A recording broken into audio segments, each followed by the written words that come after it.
Kabanata 3981. Sige. Can we just start already? Let me out. Gusto ko siyang sipin. Tanong ng isang matangkad at malakas na kabayo sa tabi ni Dustin.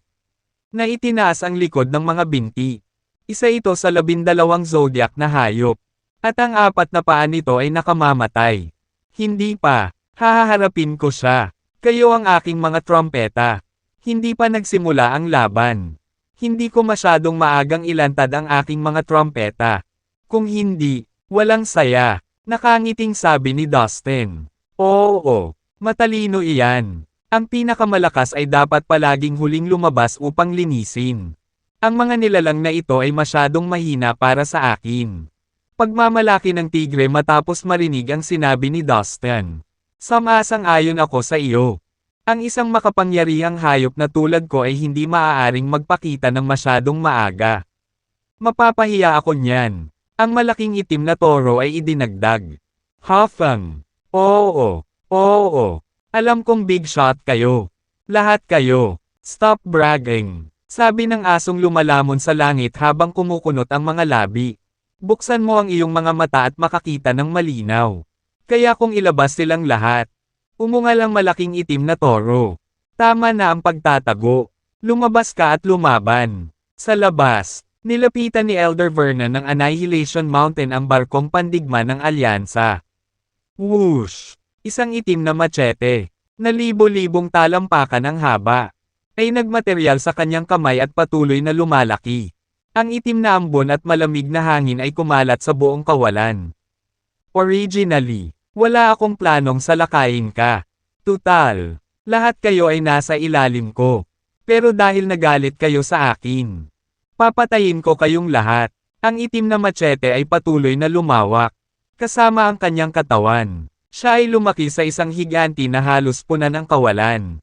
Siya ay isang semi-governing na Diyos. Kaunti lang ang hindi niya magawa. Boom! Itinaas ni Elder Vernon ang itim na machete ng kanyang kamay at tinaga ang malaking bahagi ng barkong pandigma. Basag. Ang magulong walang laman ay hiniwa. Na lumikha ng isang malakas na pagsipol. Mabilis niya itong inayos at umindayog muli. Malapit na itong dumaong sa barkong pandigma. Kung nangyari ito, ang barkong pandigma ay masisira ng hindi na mababawi. Ang pag-atake ay napakarahas na ginawa nitong batas ng pinakamataas na kaliwanagan sa walang laman na manginig. Kanina pa, maaaring itong makipag-ugnayan. Lumitaw ang isang binata sa tabi ng barkong pandigma. Bastos ka, putol niya habang nakatitig kay Elder Vernon ng malamig na tingin. Bago siya makasagot, isang matinding sakit ang bumungad sa katawan ni Elder Vernon. Tumingin siya sa ibaba at nakita niya ang isang hindi nakikita. Matalas na talam na tumama sa kanya. Masakit na namimilipit ang kanyang mga laman loob. Kasabay nito, iwinagayway ng binata ang kanyang manggas at siya at ang barkong pandigma ay nawala. Boom! Nahak ng itim na machete ang posisyon kung saan naroon ang barkong pandigma. Binura ang espasyo at nag-iwan ng vacuum zone sa lugar nito. Ikaw Dustin. Nang matanto ito ni Elder Vernon. Napaatras siya. Binuhay niya ang lahat ng enerhiyang mayroon siya at pinasabog ang invisible blade. Napilit na pinaalis sa kanyang katawan. Agad na gumaling ang kanyang mga sugat. Maliit ang pinsala ngunit nagalit siya. Nagdilim ang mukha ni Elder Vernon habang siya. Inilipat ang kanyang tingin. Muli, nakita niya ang binata at ang kanyang barkong pandigma. Ikaw dapat si Dustin. Nakita ko ang iyong larawan at naramdaman ko ang aura ng iyong espiritual na kaluluwa. Inis na tinitigan ni Elder Vernon ang binata. Tumango si Dustin. Tama ka, ako si Dustin. Mahina akong sabi niya. Nakaramdam siya ng kumpiyansa dahil napakadali niyang nagawang saktan ang isang semi-governing na Diyos. Dahil ang lakas ng aking isip ay tumaas, mukhang ang mind sword skill ay nagiging mas malakas din. Excited na naisip ni Dustin. Ginamit ng mind sword skill ang kapangyarihan ng pag-iisip para gumana. Hindi pa nagtagal, napaunlad ni Dustin ang kanyang kapangyarihan sa pag-iisip. Kaya na-enhance ang mind sword skill. Noong nakaraan, kapag ginamit ni Dustin ang mind sword skill upang harapin ang mga semi-governing gods, ito ay haadlang lamang sa kanila. Ngayon ay maaari na niyang saktan ang mga ito. Sino ang nakakaalam kung ano pa ang kaya niya? Ikaw ay buhay pa. Putol ni Elder Vernon habang nakatitig kay Dustin. Bagamat si Dustin ay isang tunay na preliminary grade na banal na Diyos. Hindi niya minamaliit si Dustin. Marami ang minamaliit sa kanya noong nakaraan at pagkatapos ng pag-atake nakakagawa lang niya. Si Elder Vernon ay napakapuyat. Ngayon nakikita ko kung paano mo nakuha ang hukbong ito sa murang edad. Makapangyarihan ka, malamig na sabi ni Elder Vernon. Siyempre malakas ako, pero binaygo mo ako. Ikaw, bilang isang semi-governing na Diyos, ay hindi kasing lakas ng inaakala ko. Komento ni Dustin. Pilit tinatago ang mapang-asar ng ngiti. Ang kanyang mga salita ay nagpaputi sa mukha ni Elder Vernon. Isang rush of killing intent surveyed up in him. Bata, huwag kang masyadong mayabang. Sa tingin mo ba ay magagawa mo ang anumang gusto mo gamit ang iyong kasalukuyang lakas? Ngayon, ipapakita ko sa iyo ang tunay na lakas ng isang semi-governing na Diyos. Pagbabante ni Elder Vernon. Stop talking. Mag-away tayo. Sabi ni Dustin. Peking humikab. Teka, kakalabanin niya ang isang semi-governing god. Kaya niya ba? Nakasimangot na tanong ng makulay na tandang. Sa loob ng barkong pandigma, ang 12 zodiac na hayop ay naghihintay sa bintana. Pinapanood ang palitan. Maghintay at makita ipaalam. Dapat handa tayong tulungan siya anumang oras. Hindi natin hahayaang may mangyari sa kanya. Sabi ng asong lumalamon sa langit. Oo, I don't he can make it but we need to protect him no matter what. Subukan mo lang muna. Practice niya ito. Dagdag ng kambing sabay tango. Natahimik sila habang naghihintay. Kuya Vernon, patayin mo ang brat na iyan ng isang laslas. Siya ay walang iba kundi isang tanga. Si Elder Vernon ay isang semi-governing god. Walang makakatalo sa kanya. Brat. Lumuhad ka at yumuko kay Elder Vernon. Paumanhin. Ngayong na-provoke mo ang Annihilation Mountain. Mamamatay ka. Nagsimulang sigawan ng mga tao sa Annihilation Mountain si Dustin ngunit hindi niya ito pinansin. Tumahimik ka. Ang lakas ng loob mong insultuhan ang aming Panginoon. Gusto mo na bang mamatay? How dare you? Kukunin ka namin. Lahat kayo ay nararapat na mamatay. Master. Hayaan mo kaming lumaban para sa iyo. Gaya ng dati, mabilis na ipinagtanggol ng mga alipin ni Dustin ang kanyang karangalan. Dustin, nakagawa ka na ng pangalan sa Sea of Chaos sa murang edad mo. Talagang henyo ka. Gayunpaman, sayang naman ang inis mo sa akin ngayon. Mamamatay ka dito, habang hawak ang itim na machete. Dahan-dahang naglakad si Elder Vernon papunta kay Dustin. Boom! Ang mga malalakas na dagandong ay yumanig sa buong kawalan mula sa magulong enerhiyang bumulwak sa kanyang katawan. Maging ang aura ni Elder Vernon lamang ang nanginginig sa kawalan. Isang nakamamatay na kinang ang sumilay sa kanyang mga mata habang papalapit kay Dustin. Isang itim na liwanag na may daan-daang milyong talampakan ang lumabas mula sa machete at sumugod sa Dustin na parang talon. Bawat pulgada niya ay galit at nangangati na patayin si Dustin sa mga sandaling iyon. Sa kabila ng kanyang kapangyarihan, hindi niya minamaliit si Dustin at ibinigay ang lahat. Isang kakilakilabot na aura ang sumambulat nang umabot sa kumukulo ang kanyang vital energy at dugo. Whoosh! Isang laslas ang dumiretso kay Dustin habang ang itim na machete ay lumipad sa ere. Kasabay nito, maraming banal na kadena ng batas ang pumuno sa hangin at nagsama-sama upang aisil ang espasyo sa paligid ng Dustin na parang isang kaibigan ng mga dragon. Dapat sabihin na hindi gustong makipag-away ni Dustin kay Elder Vernon. Dahil hindi siya maling akala.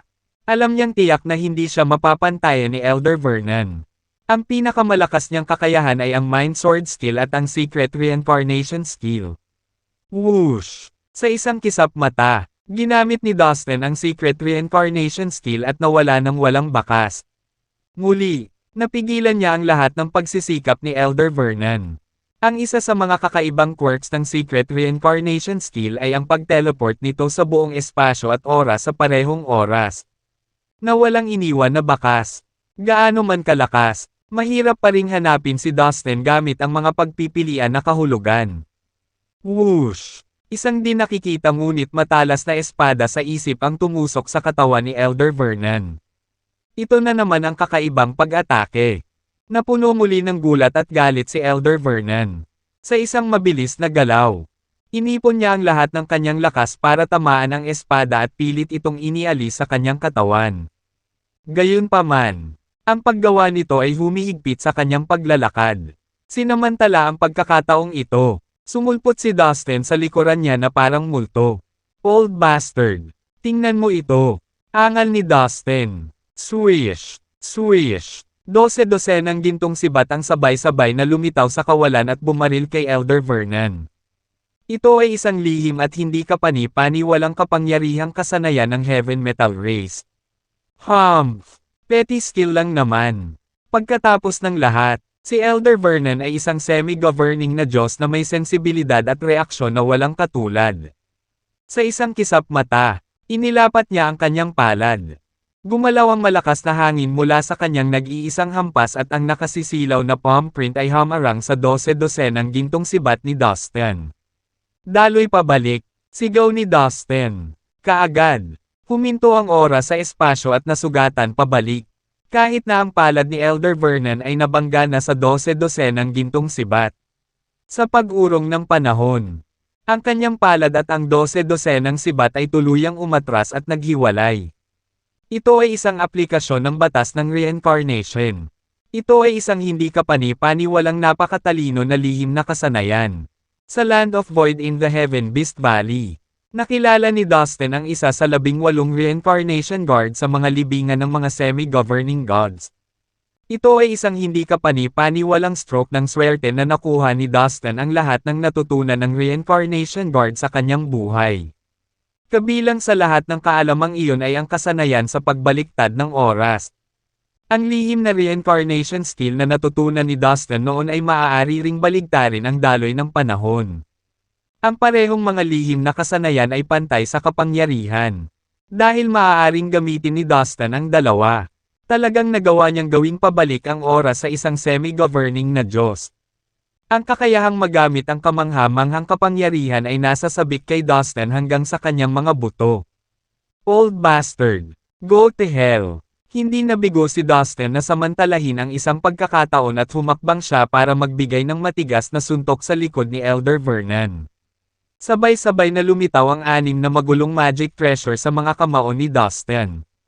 Mula nang linangin ni Dustin ang katawan ng Heaven Metal Race, ang 6 na magulong magic treasure ay isinama sa kanyang katawan. Dahil naging bahagi na sila ng kanyang katawan, maaari niyang i-activate ang alinman sa mga ito anumang oras. Boom! Boom! Boom! Tulad ng maliliit na araw. Ang 6 na magulong magic treasure ay ganap na na-activate at sumabog kay Elder Vernon. Fuck off! Bumalot kay Elder Vernon ang nag-umapa na magulong enerhiya sa pamamagitan ng isang hampas mula sa kabilang kamay niya at ginawa siyang sobrang nakakatakot. Boom! Ang ilaw ng enerhiya ay sumabog tulad ng hindi mapigil ang tubig dahil sa marahas na banggaan. Sa kabila ng matinding puwersa nito, umatras si Dustin nang hindi nasaktan.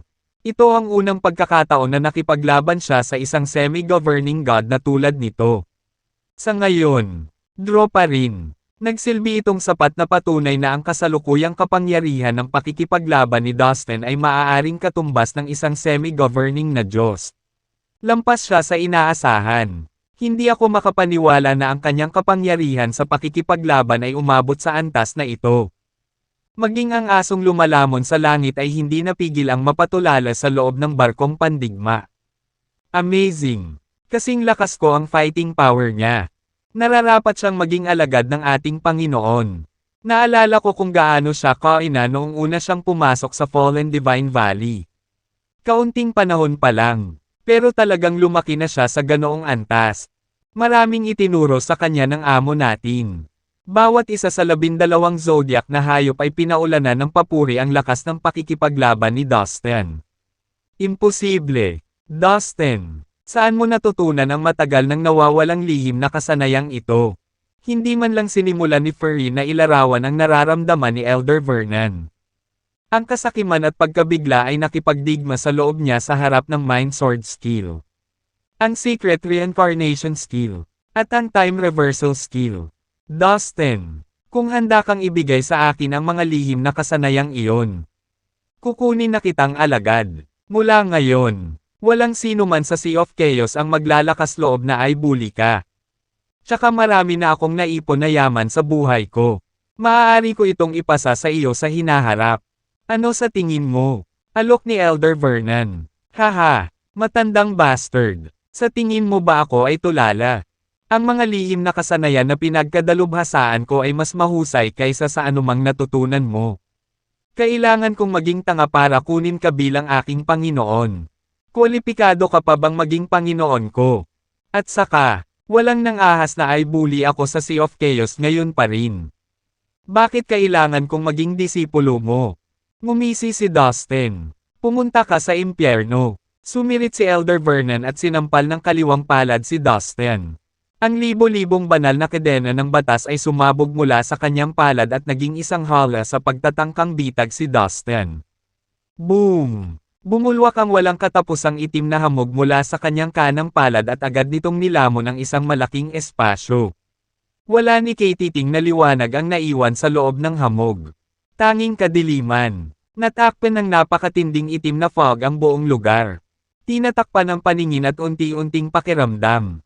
Isang malakas na putok ang umalangaw-ngaw sa kanilang paligid habang lumilipad ang malaking kulungan papunta sa Dustin. Ito ay isang napakatinding dobleng pag-atake. Kasanayan sa pagbaligtad ng oras. Muling ginamit ni Dustin ang time reversal skill at pinilit na pansamantalang bumalik ang oras sa paligid niya. Sa isang kisap mata, umatras ang itim na ulap. Maging ang maringel na hala ay naging umuurong na mga banal na tanikala ng batas. Pumunta ka sa impyerno. Sinamantala ni Dustin ang pagkakataon na sumugod at hinampas ng kaliwang kamao. Lahat ng 6 na magulong magic treasures ay na-activate muli at binomba pasulong. Sa sumunod na sandali, inihampas niya ang kanyang kanang palad pasulong upang bumunot ang mga gintong sibat na parang matalas na palaso. Dustin, papatayin kita. Mabangis na liwanag at apoy ang sumabog mula sa katawan ni Elder Vernon habang siya ay hamampas ng buong lakas. Gamit ang lahat ng kakaibang kasanayan na natutunan niya sa kanyang buhay upang labanan si Dustin. Saglit na nagkapatas ang dalawa. Pumunta ka sa impyerno. Nagmura si Dustin. Ni Elder Vernon at Dustin ay hindi gustong magwagayway ng puting bandila. Pareho silang sumugod ng marahas. Dustin, kahit henyo ka. Masyado ka pang bata. Hindi ako naniniwalang matatalo mo ako. Umungol si Elder Vernon. Habang siya ay sumusugod. Ang kanyang buhok ay lumipad sa hangin. At isang ipoypo ng itim na ambon ang nakapalibot sa kanya. Ang malakas na murderous will emanating from him implied na hindi siya titigil hanggat hindi niya napatay si Dustin. Ano man ang nakita niya sa lakas ng pakikipaglaban ni Dustin sa ngayon ay naging isang malaking pagkabigla. Tila minamaliit niya ang binatang ito hanggang ngayon. Hindi lang siya nagtanim ng sama ng loob kay Dustin. Ngunit nagsimula na rin siyang makaramdam ng pananakot sa kanya. Hindi niya hahayaang lumaki ang isang batang may talento. Kung hindi, siya at ang buong Annihilation Mountain ay magkakaroon ng isang mabigat na kaaway na magpapapanatili sa kanilang mga daliri sa lahat ng oras. Si Dustin ay isang batang tunay na preliminary grade na banal na Diyos. Ngunit nagawa niyang hawakan ang kanyang sarili laban sa isang semi-governing na Diyos. Ito ay hindi pa nagagawa sa Sea of Chaos. Habang naghahanda si Elder Vernon sa pag-atake, ang tanging nasa isip niya ay kailangan niyang patayin si Dustin kahit papaano. Nagsimula siyang kumanta, nakahawak sa magkabilang palad niya. Mula sa kanyang kaliwang kamay ay naglabas ng hindi mabilang na dark sword aura na may dumadagendong na dagendong na lumilipad papunta sa Dustin. Kasabay nito, ang isang nakasisilaw na puting liwanag na kasing liwanag ng araw ay bumaril mula sa kanyang kanang kamay, na nakatutok mismo sa ulo ni Dustin. Ang itim ay lumabas sa kalabuan habang ang puti ay sumimbolo ng ningning. Ang kombinasyon ng mga magkakaibang kapangyarihan na ito ay nagdulot ng kakaibang pagbabago sa atmosfera. Na para bang nag-trigger sila ng isang kakilakilabot na momentum sa Netherworld habang sila ay sumugod patungo sa Dustin. Hindi nababahala dito. Ginamit ni Dustin sa paggamit ng Mind Sword skill upang patuloy na hawakan ang panloob na bahagi ng katawan ni Elder Vernon. Ang Mind Sword skill ay napakahirap ipagtanggol. Ito ay hindi madaling unawain. Ngunit matalim at tumpak. Ang bilis nitong gumalaw ay kapareho ng bilis ng pag-iisip ng may hawak. Kaya kahit anong target na naisip ni Dustin, ang espada ay tama na tatama ng walang anumang pagkaantala. Halos walang pagtatanggol laban sa gayong lihim na pamamaraan. Dahil dito, nakipaglaban si Elder Vernon kahit na siya ay isang makapangyarihan at may karanasang mandirigma. Pagkatapos lamang na tumusok ang espada sa isang bahagi ng kanyang katawan ay naramdaman niya ito sa unang pagkakataon. Pagkatapos, kailangan niyang tipunin ang lahat ng kanyang lakas upang pilitin na mailabas ang espada. At dahil tuloy-tuloy ang pag-atake sa kanya ni Dustin gamit ang espada, kailangan niyang tumuon sa pagpupwersa ng espada sa kanyang katawan ng tuloy-tuloy din. Lubos nitong pinaghigpitan ang kanyang ginagawang atakehin si Dustin. Sa matinding labanan ito, isang mahabang sibat ang biglang tumusok sa kanyang kaliwang balikat. Bumulwak ang dugo. Agad na nabahira ng pula ang higit sa kalahati ng kanyang katawan. Bastos ka! Go to hell! Umungol si Elder Vernon. Galit na galit siya na literal na nagsimulang kumulo ang kanyang dugo. At nagsimulang masunog ang orihinal na asensya ng dugo. Maging ang mga batas na kanyang nilinang ay sinindihan at naging mga ahas na apoy. Habang ligaw na sinusunog ang orihinal na asensya at batas ng dugo. Nagtipon siya at nagpaputok ng malakas na alon ng enerhiya na umatake sa lahat ng direksyon. Si Elder Vernon ay walang alinlangan na makapangyarihan. Siya ay isang senior elder ng Annihilation Mountain. At siya ay isang semi-governing god sa mahabang panahon. Ngayong ibinuhos na niya ang lahat ng kanyang lakas. Ito ay isang lubhang nakakatakot na tanawin na pagmasdan. Ang magulong espasyo ng daan-daang milyong milya sa paligid niya ay agad na naging kawalan at nawasak ang lahat. Isang vacuum na lang ang natitira. Gayunpaman, ginamit ni Dustin ang Secret Reincarnation skill para makaiwas sa pinakamataas na bilis. Kasabay nito, sa tulong ng Time Reversal skill, Mind Sword skill, at iba pang lihim na kasanayan, patuloy niyang inatake si Elder Vernon. Biglang lumabas ang maitim na aura ng espada mula sa buong nag-aapoy na katawan ni Elder Vernon. Mayroong daan-daang libo sa kanila na umiikot ng magkasama. Naglalaho sa manipis na hangin sa sandaling umalis sila sa kanyang katawan. Dustin, panoorin mo ito. Umungol si Elder Vernon. Ang mga rune na may kaugnayan sa madilim na batas ay kumaluskos at namumula na parang mga bula sa ibabaw ng kanyang katawan. Ano sa mundo ang ginagawa niya? Ito ba ang madilim na batas? Pagtataka ni Dustin, nang makakita ng hindi inaasahang bagay. Katutubo niyang nadama ang pananakot. Ang madilim na batas ay mahiwaga at mahirap bantayan. Agad niyang ginamit ang Secret Reincarnation skill at lumipat sa ibang posisyon sa isang iglap. Ngunit ito ay walang silbi. Sa eksaktong sandaling iyon, muling lumitaw ang daan-daang libong Dark Sword Aura. Pantay na ipinamahagi sa buong magulong kawalan, na sumasaklaw sa halos bawat pulgada.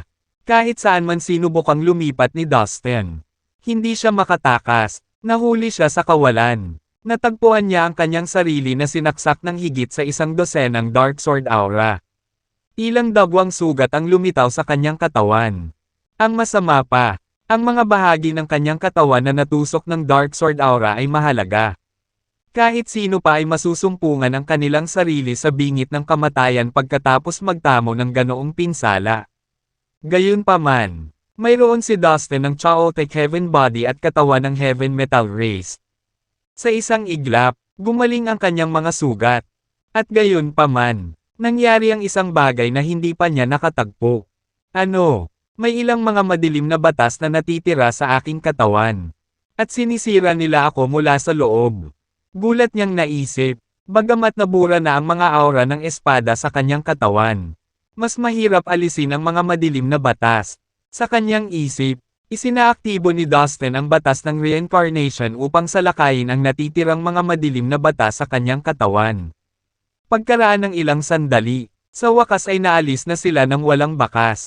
Sa magulong kawalan na sumasaklaw sa daan-daang milyong milya. Magkaharap sina Dustin at Elder Vernon. Nakapagtataka, pareho silang nanatiling tahimik nang hindi naglulunsad ng pag-atake. Sa matinding labanan ngayon, pareho silang nasugatan. Bagamat hindi malubha ang kanilang mga pinsala. Alam na nila ngayon na pareho silang makapangyarihan. Kahanga-hanga. Dustin, aaminin ko na ikaw ang pinakatalentadong batang nilalang na nakita ko sa buhay ko. Ikaw lang din ang nag-iisang batang nilalang na nakalaban sa akin. Dahan-dahang sabi ni Elder Vernon. Naroon ang pagkabigla, pagkamangha, selos, at maging ang disguised killing intent na kumikinang sa kanyang mga mata. Kung may kakayahan siya, tiyak na susulong siya at papatayin si Dustin ngayon. Gayunpaman, pagkatapos ng matinding labanan ngayon, alam niyang hindi niya kayang patayin si Dustin. Kasabay nito, dumating si Dustin sa isang katulad na conclusion. Makapangyarihan talaga ang mga semi-governing gods. Bukod dito, ang Elder Vernon na ito ay isa sa mga pinakanamumukod tanging semi-governing na mga Diyos. Mahihirapan akong talunin siya. Naisip niya sa sarili. Na-flatter ako. Aaminin kong makapangyarihan ka rin. Matanda, sabi ni Dustin na may mahinang ngiti. Sa walang hangganang kawalan, pinaghalong respeto at pag-aalinlangan ang tingin ng dalawa sa isa't isa. Umalis. Biglang bumalik si Elder Vernon sa grupo ng Annihilation Mountain at nag-utos ng retreat. Walang tanong.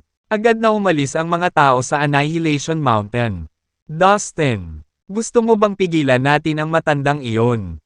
Sabi ng asong lumalamon sa langit kay Dustin sa pamamagitan ng espiritual na kahulugan. Kung kumilos ang 12 zodiac animals, magiging isang piraso ng cake para sa kanila ang pakikitungo kay Elder Vernon. Hindi ngayon. Hindi mo maaaring ilantad ang iyong sarili ng maaga. Sagot ni Dustin. Sa oras na ito, ang mga tao sa Annihilation Mountain ay nawala sa isang malayong lugar. Bumalik si Dustin sa barkong pandigma at nagbigay ng utos na lumipat sa Ice Palace. Pagkatapos, tumungo siya sa isang lihim na silid sa barkong pandigma. Marami na akong napala sa laban ngayon. Naka-cross-legged. Inalala ni Dustin ang bawat detalye ng pakikipaglaban nila ni Elder Vernon. Marami talaga siyang natutunan. Pagkatapos ng lahat, ito ang unang pagkakataon na nakipaglaban siya sa isang malagoverning na Diyos. Ito ay isang mahalagang karanasan para sa kanya. Kaya naman, agad niyang pinili na magtanim sa pag-iisa upang maunawaan ang kanyang nakuha mula sa labanan. Habang naglalakbay patungo sa Ice Palace, ang mga tropa ng alyansa na pinamumunuan ni Dustin ay hindi na nakatagpo muli ng malalaking hukbo. Pagkatapos, lumipas ang isa pang 2 araw. Leader, malapit na tayo. The Ice Queen informed Dustin through her spiritual sense. She sounded very excited, knowing that she finally coming back to this place. Pagkatapos ng lahat, siya ang pinuno ng Ice Palace. Siya ay gumugol ng maraming enerhiya, malinis, at oras para lamang mapanatili ang lahat sa tamang lugar nito. Hindi kalabisan na sabihing wala nang mas mahalaga sa kanya kaysa sa Ice Palace.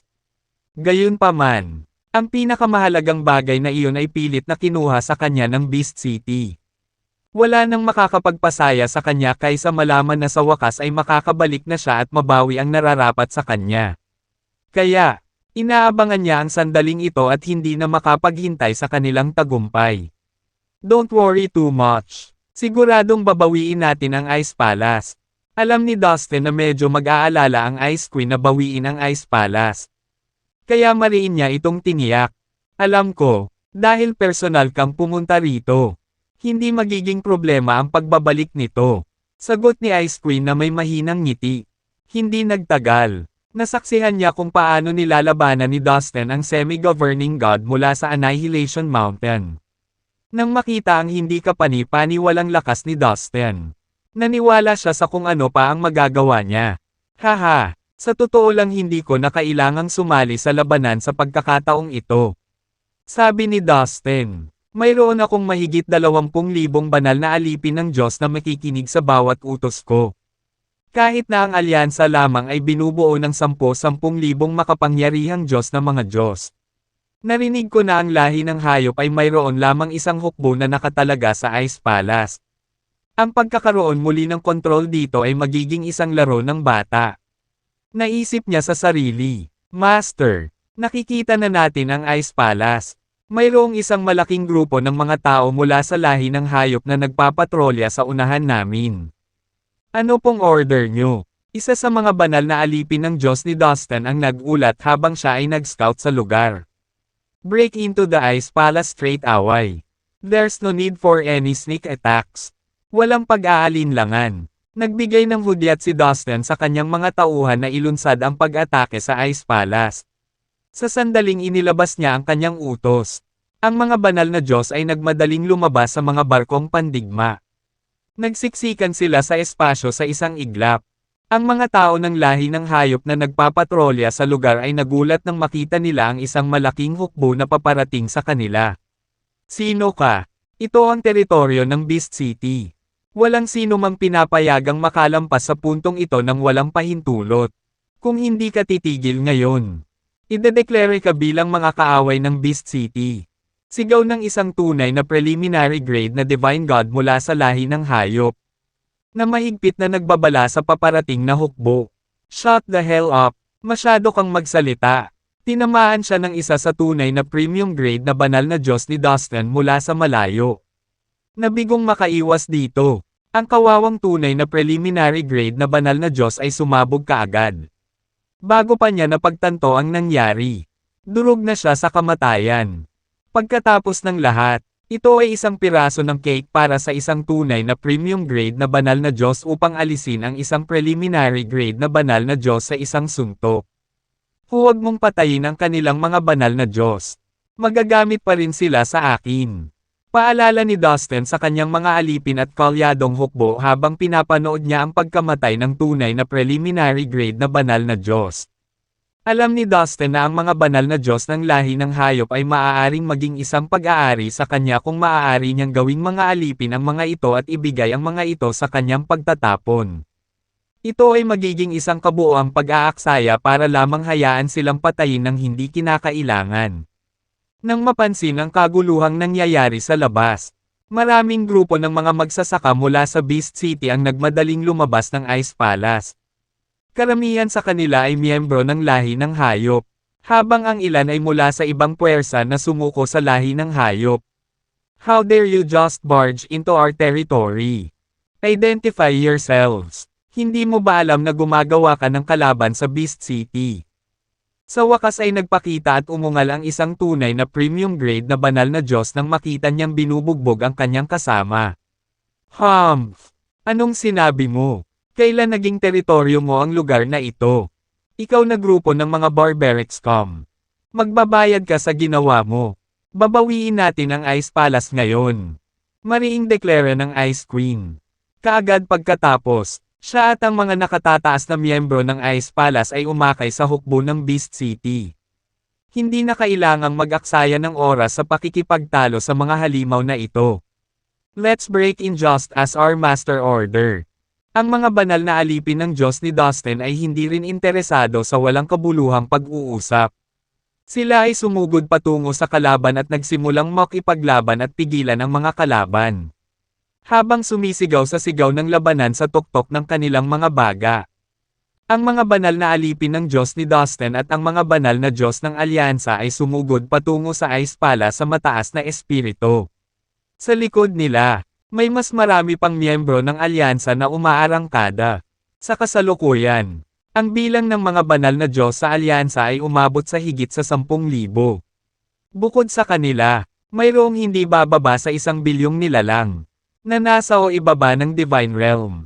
Bukod dito, ang lahat ng mga magsasaka na ito ay ang pinakamahusay na mga mandirigma mula sa iba't ibang mga komunidad sa universo. Bawat isa sa kanila ay isang bihasang manlalaban. Sa lahat ng mga ito na sumusuporta sa mga banal na Diyos ng Alyansa. Ang hukbo ay maaaring ituring na isang piling puwersa na maaaring lumaban kahit na laban sa mga super puwersa. Ilipat. Ang mga tropa ng alyansa ay patuloy na humaharurot patungo sa Ice Palace na parang rumaragas ang alon. Ang mga tao sa lahi ng hayop ay lubos na nabigla habang ang hukbo ng alyansa ay dumagsa patungo sa kanila. Maging ang tunay na premium grade na mga Diyos ng lahi ng hayop na namamahala sa pagbabantay sa Ice Palace, ay madaling napigilan ng sariling tunay na premium grade na mga Diyos ng Dustin. Pagkatapos ng isang oras na pagkasira, ganap na nakontrol ng alyansa ang Ice Palace. Ang lahat ng mga banal na Diyos ng magkasalungat na puwersa ay pinigilan at dinala sa isang hiwalay na bulwagan. Sa loob ng Ice Palace, nagtipon si Dustin at ang mga matataas na tao ng alyansa sa pangunahing bulwagan. Ang palasyo ay binubuo ng isang natatanging uri ng yelo na umiral sa daan-daang milyong taon. Tumayo si Dustin sa gitna ng kwarto, habang ang iba ay nakapila. Nakaharap sa kanya. Leader, nalinas na natin ang buong Ice Palace ng mga tao ng Beast City. Nakahuli kami ng daan-daang mga Diyos na Diyos. Ang iba sa kanila ay napatay sa labanan o nakatakas. Ang Ice Queen ay humakbang pasulong at iniulat mismo ang resulta ng kanilang pagsalakay. Good. Maaari tayong manatili dito sandali para makapagpahinga ang lahat. Gagawin ko ang lugar na ito bilang isa sa aming mga kuta. At pipili ako ng isang elite squad na binubuo ng mahuhusay na magsasaka na ilalagay dito. Simula ngayon, hindi na natin kailangang magtago. Ipapaalam namin sa lahat ng nasa Sea of Chaos na kami ay nag-e-exist. Deklare ni Dustin na may diretsyong mukha. Opo, Ginoo. Ang mga pangunahing miyembro ng alyansa ay sumagot sa koro.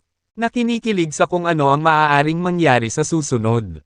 Alam nila na ang plano ni Dustin sa buong panahon ay gawing isang malaking puwersa ang alyansa na maaaring lumaban sa pantay na katayuan kasama ang 6 na super forces. Ito ang simula ng planong iyon. Para bang tahasan nilang ibinalita sa buong Sea of Chaos na handa silang makipag-ugnayan sa 6 na super forces. Gayunpaman, may isang bagay na lang na natitira na hindi nila maiwasang mag-alala. Lahat ng 6 na super force ay mayroong kahit isang namamahala na Diyos. Samantala, walang namamahala na Diyos sa alyansa. Kung talagang gusto nilang harapin ang sobrang puwersa, hindi nila kayang kumilos ng padalos-dalos. Dalhin mo sa akin ang lahat ng bihag na Divine Gods. Utos ni Dustin. Kaagad pagkatapos, daan-daang mga banal na Diyos mula sa Beast City ang dinala sa kanya. Lahat sila ay lumuhad sa lupa. Sila ay naging hindi gumagalaw at ang kanilang mga lakas ay nabuklod. 1/3. Kasabay nito, halos mamatay ang karamihan sa mga tunay na premium grade na Divine God dahil sa matinding pinsalang natamo nila noong naunang labanan. Pagkatapos, mabilis na isinagawa ni Dustin ang puppet strings at ginawa itong tapat na mga alipin. Ang bawat banal na Diyos ay madaling naging kanyang alipin. Gaya ng inaasahan, lubos na lumaban ang mga tunay na premium grade na Divine God. Gayunpaman, dahil sila ay malubhang nasugatan, hindi sila nahirapan ng matagal. At sa huli, matagumpay na napalitan ng mga alipin. Inutusan na talaga ni Dustin ang kanyang tunay na banal na mga alipin ng Diyos na huwag magpakita ng awa sa kanila. Ito ang tanging paraan para mabilis niyang gamitin ang puppet string sa mga cultivator na kasing lakas ng mga tunay na premium grade na mga Diyos na Diyos. Leader, mauna na tayo at magsisimula na tayo sa trabaho natin dito. Ipinaalam ng Ice Queen kay Dustin na kailangan niyang umalis upang simulan ang proseso ng muling pagtatayo ng Ice Palace at upang masupol din ang iba pang mga lugar. Dahil ang labanan ay nagdulot ng maraming pinsala sa buong lugar. Maraming trabaho ang dapat gawin. Pagkatapos ng lahat, ang Ice Palace ay isang malaking komunidad sa universo. Mayroong talagang trilyong nilalang na naninirahan dito. Hindi nagtagal, pilit itong inookupahan ng Beast City. Kasabay nito, ang mga malalaking pagbabago ay ipinatupad. Sa bawat cosmos sa loob ng Ice Palace, maraming puwersa ang pumanig sa Beast City dahil gusto nilang kumapit sa higit na kapangyarihan. Kaya naman, sa pagbabalik ng Ice Queen, binalak niyang alisin muna ang mga huwad na puwersa. Samantala, biglang pumasok sa hall ang dalawang magagandang babae na nagpapalinggan ng ulo at lumapit kay Dustin. Dustin, Taos puso kaming nagpapasalamat sa iyong pagtulong sa amin na bawiin ang Ice Palace. Nahihiyang sabi ng dalawang babae, na may ngiti sa kanilang labi. Sila ay walang iba kundi sina Isis at Winnie. Sa wakas, nag-ipon na sila ng lakas ng loob na humarap kay Dustin at kausapin siya. Bakit ang formal mo? Ang Ice Palace ay isang mahalagang teritoryo ng alyansa. Siyempre, gagawin ko ang lahat para mabawi ito. Tumugon si Dustin ng isang maliwanag. Kaakit-akit ng ngiti. Dustin, pwede mo ba kaming samahan saglit na mamasyal sa Ice Palace? Tanong ni Isis nang wala sa oras. Nang matapos siyang magsalita ay umiwas ang mga mata niya kay Dustin at bumagsak sa lupa. Namula agad ang mukha niya dahil sa kahihiyan. Samahan kang mamasyal. Medyo natigilan si Dustin. Hindi niya inaasahan na hihingi ito sa kanya ng ganito. Bakit? Hindi ba pwede? May bakas ng disappointment na agad na sumilay sa mga mata ni Isis habang nakapout ang kanyang mga labi. Hindi naging madali para sa kanya na magkaroon ng lakas ng loob at gumawa ng ganitong uri ng paghiling. Kung tinanggihan siya, hindi niya alam kung makakausap pa ba niya ito. Kung tutuusin, iba na talaga ang status ni Dustin kumpara sa dati. Palagi siyang abala at malaki ang posibilidad na hindi niya ito pinansin. Hindi. Nagulat lang ako. Oo. Siyempre. Bakit hindi? Nang makita ang kagyat na pagkabigo sa mga mata ni Isis, hindi napigilan ni Dustin na ngumiti at sumang-ayon. Simpleng kahilingan lang iyon. At mayroon siyang oras na ilan ngayon. Walang dahilan para tumanggi siya. Talaga. Lahat tama. Pumunta tayo sa iba pang universo sa Ice Palace. Ililibot ka namin. Ito'y magiging masaya. Matagal na akong nandito. Kaya pamilyar ako sa mga magagandang lugar dito. Labis ang tuwa ni Isis nang marinig ang positibong tugon ni Dustin. Tere na Winnie. Tere na. With that, sabay-sabay silang tatlo na umalis. Tuwang-tuwa ang dalawang babae na makasama si Dustin ng mag-isa. Nais nilang samantalahin ang pagkakataong ito dahil hindi nila alam kung kailan ito maaaring mangyari muli. Pagkatapos, dinala nina Isis at Winnie si Dustin sa paligid ng Ice Palace. Ito ay isang malaking komunidad ng universo na binubuo ng humigit kumulang 2,000 universo. Sa loob ng mahabang panahon, si Isis at Winnie ay nakatira sa Ice Palace. Alam nila ang lugar tulad ng likod ng kanilang mga kamay. Lalo na si Isis, dahil isa si Isis sa mga pangunahing disipulo ng Ice Palace at isa rin sa mga babaeng yelo. Alam niya ang kanilang mga lihim na hindi alam ng marami. Ang Ice Palace ay isang sinaunang komunidad ng universo. Sinasabing nabuhay na ang unang ninuno nito bago pa man umiral ang Sea of Chaos. Noong primitive na panahon, ang ating unang ninuno ay isang malaking shot na maaaring mangyari sa buong Sea of Chaos. Gayunpaman, pagkatapos ng sunod-sunod na henerasyon, ang lakas ng Ice Palace ay hum-ina at hum-ina. Noong naging Ice Lady ako, nanumpa ako na gagawin ko ang lahat para maibalik ang dating kaluwalhatian. Masayang sinabi ni Isis kay Dustin ang kasaysayan ng Ice Palace at kung gaano ito kahalaga sa kanya. Habang magkatabi silang naglalakad, panay ang pagsalubong ni Dustin sa kanyang nakakaakit na halimuyak. Ang galing! Naniniwala akong kaya mo yan. Pagkatapos ng lahat, walang imposible sa pamamagitan ng pagsusumikap. Pinasigla siya ni Dustin at pinuri ang kanyang dedikasyon. Naramdaman din niya na naging mas masigla at palakaibigan si Isis kaysa dati. Natutuwa siya na masigasig ang dati niyang kaibigan sa ginagawa nito. Kilala ni Dustin si Isis noong nasa Prime Marshall World pa siya. Nang maglaon ay muli silang nagkita sa banal na kontinente. Sa pag-iisip, napagtanto niyang matagal na silang magkakilala. I'm thankful for you saying those things. Pero wish ko lang na medyo may kakayahan din ako tulad mo. Kung gayon, siguro kaya kung pasiglahin muli ang Ice Palace sa Sea of Chaos. Isang malalim na buntong hininga ang pinakawala ni Isis habang mapait na ngumiti. Ano bang pinagsasabi mo? Kailangan mo lang ituloy ang push forward. Mayroon kang kamangha-manghang mga talento at katalinuhan. Maaari kang maging mas malakas kaysa sa akin balang araw. Sinubukan ni Dustin na palakasin ang kanyang moral. Hoy, hindi mo kailangang magsinungaling sa akin. Hindi ko akalain na lalapit ako sa iyong kasalukuyang antas. Isa lang akong ordinaryong preliminary grade na banal na Diyos. Hindi kahit isang tunay na banal na Diyos. Pero ikaw, madali kang makakalaban sa mga semi-governing gods. Mayroong isang hindi maisip na malaking agwat sa pagitan mo at ako. Hindi ako makapaniwala na mas malakas ako kaysa sa iyo noong una tayong nagkita sa Sunset Mountain sa Prime Marshall World. Nakasimangot na sabi ni Isis habang inaalala ang nakaraan. Pagkatapos noon ay namula agad ang mukha niya. Maging ang kanyang leeg ay namula. Naalala niya ang unang pagkikita nila sa Sunset Mountain. Binutukan siya ni Dustin. At basag-basag ang lahat ng damit niya dahil sa energy wave. Hindi sinasadya. Nakita niya ang hubad nitong katawan.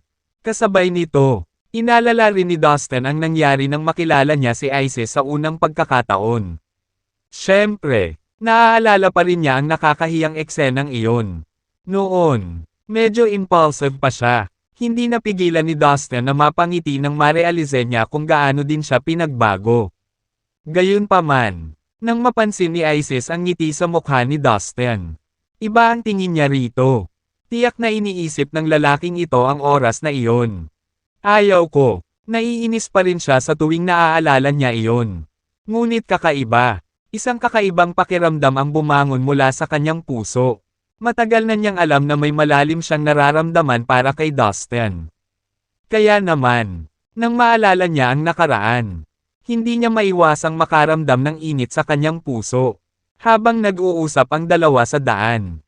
Tahimik lang si Winnie. Hindi na siya nagsalita at sumunod na lang sa kanila. Gayunpaman, hindi niya napigilan ang sarili na magnakaw ng mga sulyap kay Dustin paminsan-minsan. Nag-enjoy din si Dustin kasama ang dalawang magagandang babae.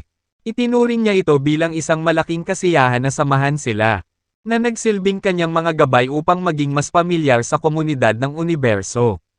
Nagpatuloy sila sa pagbisita sa iba't ibang universo habang ipinaliwanag sa kanya ng dalawang babae ang mga anekdota na may kaugnayan sa mga sansinukob na ito pati na rin ang kapansin-pansing kasaysayang nangyari sa kanila.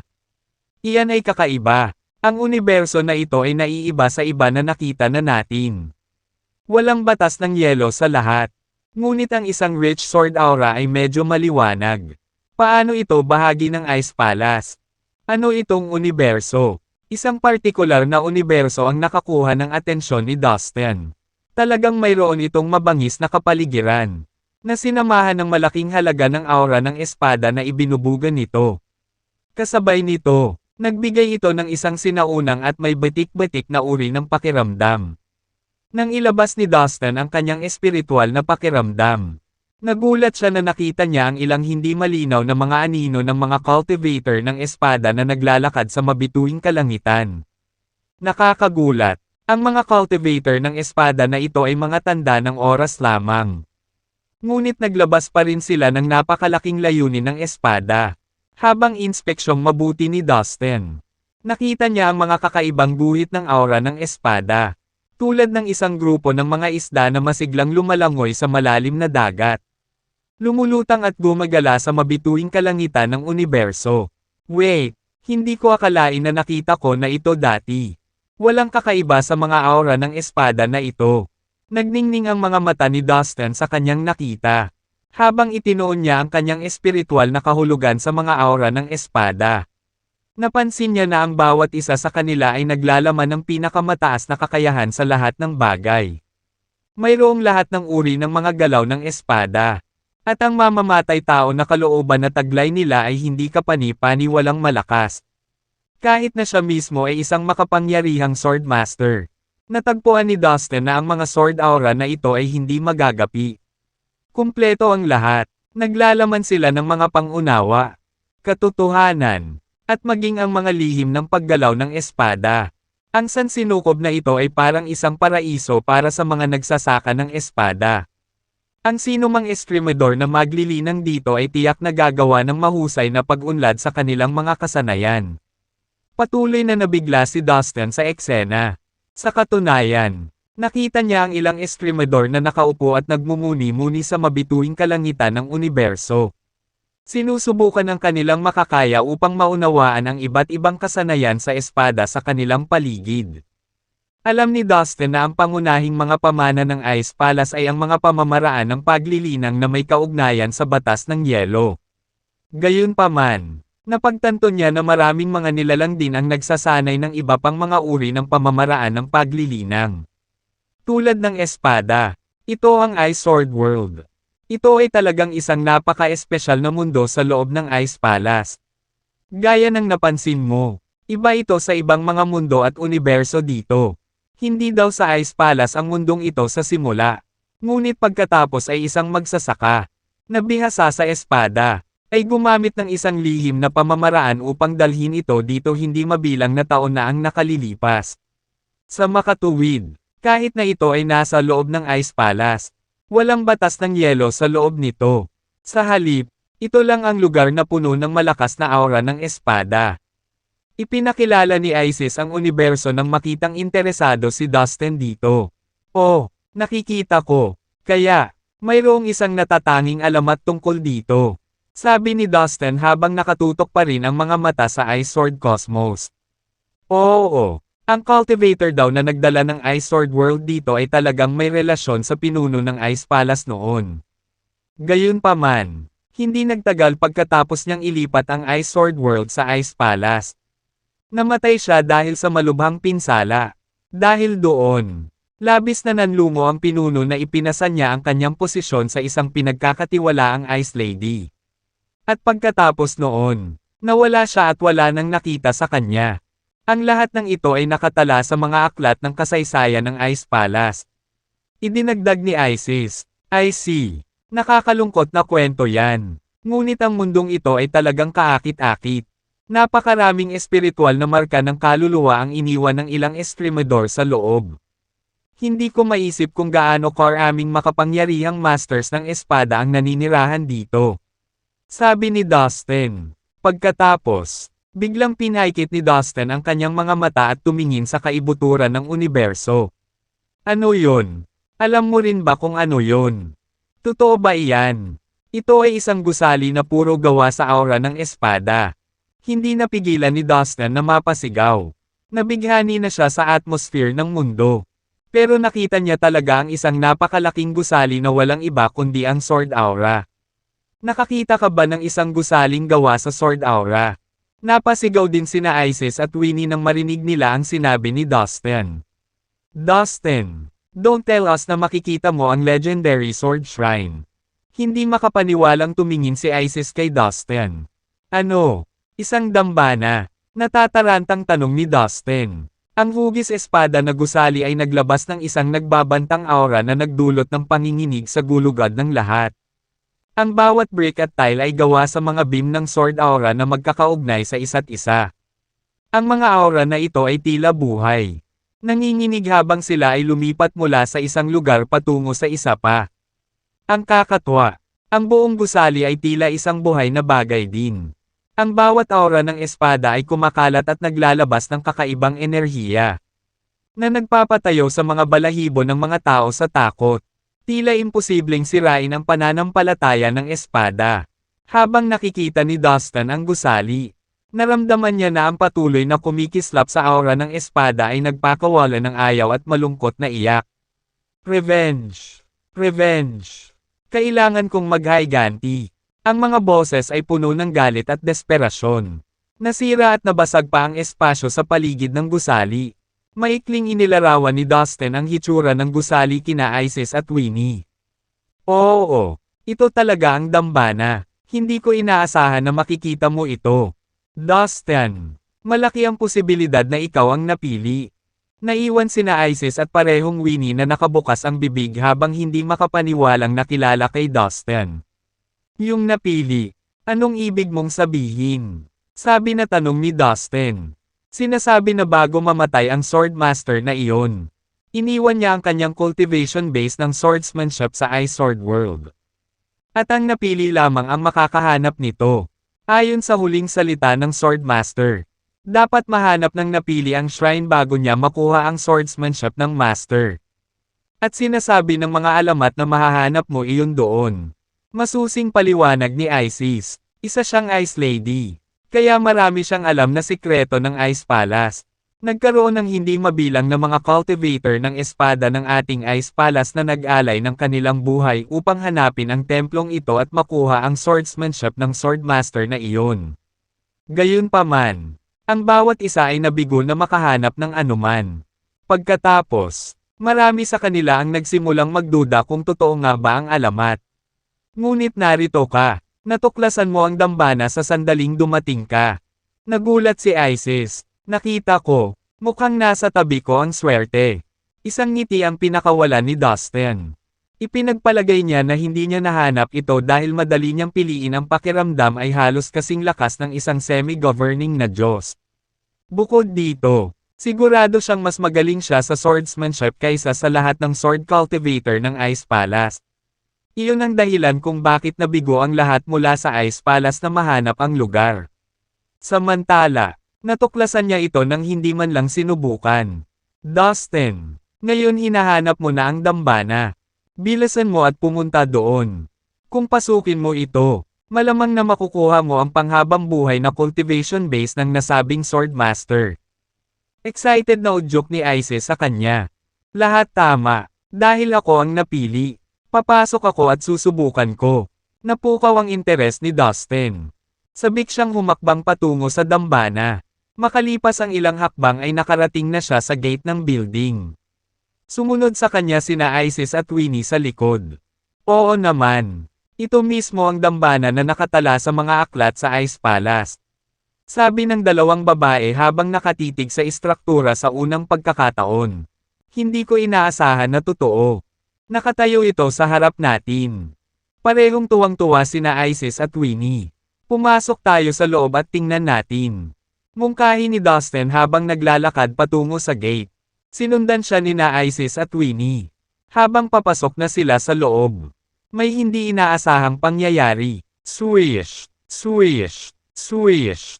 Ang mga bahid ng mabangis at kakilakilabot na aura ng espada ay nagpaulan sa dalawang babae. Wala silang oras na mag-react at namutla ang mukha nila sa kargamento. Ang mga sword aura na ito ay naglalaman ng napakatalino na mga batas ng espada at nakakatakot na enerhiya.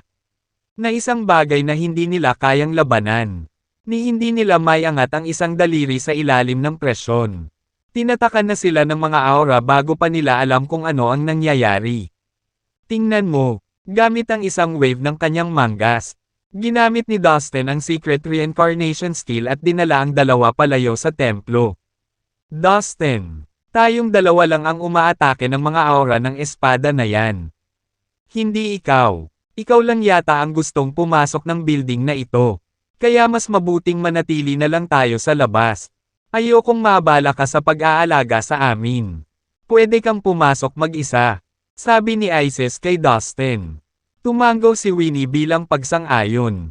Ngayon pa lang ay naramdaman nilang dalawa ang kamatayang kumakatok sa kanilang mga pintuan. Nanginginig pa rin sila sa kargamento. Sige, manatili ka lang dito at manatiling maingat. Sabi ni Dustin matapos mag-isip sandali. Pagkatapos ay tumalikod na siya at muling humakbang patungo sa gusali. Tamang-tama, ligtas siyang pumasok sa loob ng dambana nang walang anumang umaatake sa kanya. Sinalubong siya ng isang malaking square sa loob. Sa loob nito, mayroong libo-libong mga altar. Ang bawat altar ay puno ng mga espiritual na tapyas. Ang mga espiritual na tableta ay nagmula sa isang matalim na aura ng espada na tila tumusok sa kaluluwa ni Dustin. Nakita rin niya ang isang anino ng isang cultivator ng espada na lumulutang sa itaas ng bawat espiritual na tableta. Ang mga anino na ito ay nakatayo na may hawak na espada habang ang nakakatakot na aura ay pumailan lang sa kalangitan. Well, ito. Nakaharap sa napakaraming espiritual na tableta. Naramdaman ni Dustin ang lamig sa kanyang likuran. Marami na siyang naranasan ng mga labanan. At kahit na makita ang 1,000,000 bangkay sa larangan ng digmaan ay hindi siya mabigla. Gayunpaman, hindi ito ang kaso ngayon. Ang bawat isa sa mga espiritual na tapyas na ito sa harap niya ay kumakatawan sa isang tagapagsaka ng espada. At lahat sila ay mga banal na Diyos. Sa madaling salita, mayroong 10,000,000 banal na eskrimador dito. Ang lakas ng pakikipaglaban ng Sword Cultivator sa pangkalahatan ay mas malaki kaysa sa iba pang cultivator sa kanyang level. Nangangahulugan ito na ang mga banal na Diyos na nagsasagawa ng espada ay higit na makapangyarihan kaysa sa ibang mga Diyos na Diyos.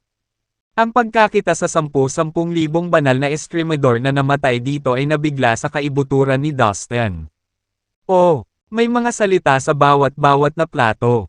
Bumilis ang tibok ng puso ni Dustin nang may nakita siyang kung ano habang nililibot ang tingin sa paligid. Naglalakad ako sa mga salita at sansinukob sa buong buhay ko gamit ang aking espada. Inalis ko ang kasamaan at itinaguyod ang katarungan. At sa wakas ay naging banal na Diyos dahil sa aking napakatalino na kasanayan sa espada. Binasa ni Dustin ang mga salita ng malakas. Bagaman kakaunti lamang ang mga salita. Binalangkas nila ang kwento ng buhay ng may-ari ng mga listahan na tableta. Lumingon si Dustin upang tumingin sa iba pang mga pagpipilian ng mga tapyas. I'm from a clan of swordsmen. Simula bata pa lang ako ay nahuhumaling na ako sa pag-improve ng swordsmanship. Pagkatapos ng maraming paghihirap, sa wakas ay naging divine god ako sa edad na 5,000. Walang alinlangang puputulin ko ang mga nagkasala sa akin. Itinuturing kong mas mahalaga ang paraan ng espada kaysa sa buhay ko. Ang layunin ko ay kolektahin ang bawat piraso ng pambihirang espada sa maraming universo. Patuloy na binabasa ni Dustin ang mga salitang nakasulat sa bawat-bawat na plato. Natutunan niya kung anong uri ng buhay ang nabuhay ng bawat isa sa mga banal na Diyos na ito bago sila mamatay.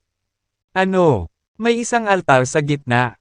At mayroon lamang isang paglilinis na tapyas dito. Iba ba sa iba? Napaisip si Dustin habang nakatitig sa altar sa gitna ng square room. Ang lahat ng iba pang mga altar ay puno ng mga paglilinis na tapyas. Ngunit isang tapyas lamang ang natagpuan sa altar na ito. Ito ay kaya kitang-kita. Ito ay nagpapalabas ng isang kakilakilabot na aura ng espada. Nang ang tingin ni Dustin ay nag-iisip sa pag-aayos na tableta. Maraming matitinding aura ng espada ang sumugod sa kanya. Na pinilit na umatras ng ilang hakbang. Sa kabutihang palad, ang paglilipat na tableta ay hindi sadyang nagpapahirap sa kanya. Sa kabaligtaran, ang aura ng espada ay tila hindi sinasadyang tumagas. Hindi nag-alinlangan si Dustin na kung ano ang listahan na tabletang ito ay sadyang magiging agresibo. Hindi niya magagawang lumaban. Ang Panginoon ng paglilipat na tabletang ito ay tiyak na tunay na bihasa sa espada upang lumikha ng isang bagay na hindi ka panipaniwala. Kung buhay pa siya, baka mapatay niya ako sa isang iglap. Nangangahulugan ito na siya ay hindi bababa sa isang namamahala na Diyos. Sumili ang pagsimangot sa mukha ni Dustin nang mapagtanto niya ang napakalaking talento ng may-ari ng spiritual tablet. Katutubo, naging mas maingat siya. Sa kabila ng kanyang kasalukuyang lakas, hindi ipinapayong maging mapangahas o walang ingat sa dambanang ito ng espada. Nang hindi masyadong lumalapit, naramdaman niya ang mga aura ng espada na nagmumula sa mga listahan na tableta. Natalo ko ang lahat sa pamamagitan ng aking espada. At lahat ay sumuko sa akin. Gayunpaman, nakakalungkot na mag-isa sa tuktok. At matagal na akong naroon. Kapag binalikan ko ang buhay ko, nalulungkot ako na walang makakapantay sa akin. Ang mga salitang ito ay nakaukit sa paglilinis na tapyas. Inilarawan nito ang buhay ng may-ari ng pagsusuri na tableta. Mayroon siyang makapangyarihang espada at pinasukol nito ang lahat ng makapangyarihang tao. Ngunit, sa huli, kalungkutan ang tanging kasama niya. Namuo ang excitement kay Dustin habang pinag-iisipan niya ang mga salitang ito. Bawat nerbyo sa kanyang katawan ay pakiramdam na buhay. Na para bang siya ay naliwanagan. Parang siya ay tunay na isang aspirational figure. Tumayo siya at nag-isip ng ilang sandali. Hindi nakaimik. Sa wakas, ilang beses siyang yumukod sa pagsusuri na tapyas. Talagang kumbinsido siya. Ito ang hitsura ng isang tunay na escrimador. Napabuntong hininga si Dustin habang umaagos ang masalimuot na emosyon sa loob niya. Itong Ice Sword Cosmos ay talagang napakalakas noon. 10,000 mga Diyos ng espada ang inilibing sa dambanang ito lamang. Gayunpaman, tila may isang kakilakilabot na nangyari sa kanila. Kung hindi, Ang buong cosmos ay hindi lilipat sa Ice Palace. Napaisip si Dustin. Ito ay usap-usapan na ang buhay na pamana ng napakahusay na eskrimador ay narito. Totoo kaya ito?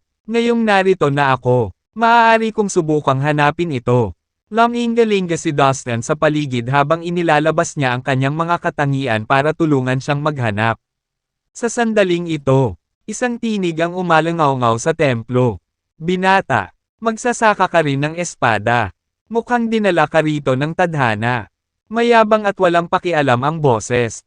Makalipas ang ilang segundo, lumabas ang mga sinag ng makikinang na aura ng espada mula sa tapyas na nakalagay sa altar sa gitna ng plaza.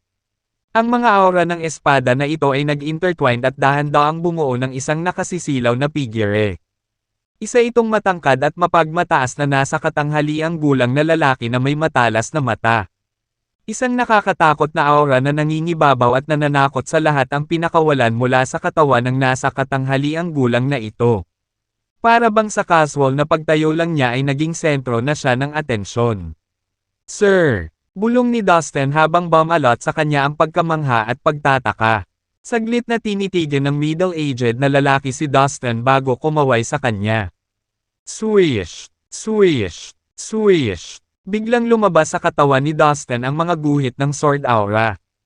Ang mga aura ng espada na ito ay ang katibayan ng pagsusumikap at paglilinang ni Dustin sa lahat ng mga taon na ito. Kinakatawan nila ang kanyang antas at mga tagumpay sa espada. Bagamat ang mga aura ng espada na ito ay bahagi ng kanyang katawan at ganap na nasa ilalim ng kanyang kontrol. Tila tumugon na sila sa mga utos ng nasa katanghaliang gulang na lalaki.